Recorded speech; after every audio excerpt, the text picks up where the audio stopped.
இல்லை, இந்த கவின்குமார் வழக்கு சம்பந்தமா தமிழ்நாட்டையே ஒரு பெரிய உலுக்கி எடுத்திருக்குங்கன்னு தான் சொல்லணும். 24 25 வயசு மேக்சிமம் அந்த பசங்கலாம் 2K கிட்ஸாக இருப்பாங்க. அவர்களுக்குள் இவ்வளவு சாதி வெறியா அப்படிங்கிறதா பெரிய ஆச்சரியமா இருக்கு. இன்னொரு ஜெனரேஷன் எதை நோக்கி போய்கிட்டு இருக்கு.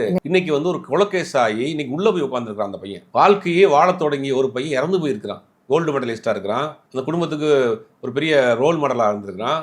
அந்த பையன் இன்னைக்கு உயிர் இழந்திருக்கிறான். எவ்வளவு திட்டமிட்டு அந்த பையனை கூட்டிட்டு போய் முதல் வெட்டுறப்ப அந்த பையன் திருப்பி போறப்ப அவன் மிளகாப்பொடியை கண்ணில் தூவி, இதெல்லாம் ஒரு நாள் போற போக்குல எதிர்பாராம நடக்கக்கூடிய விஷயம் இல்லை. திட்டமிட்டே இந்த உலகத்துல காக்கா குருவி ஆடு மாடு எல்லாம் வாழ்ந்துட்டு இருக்கு.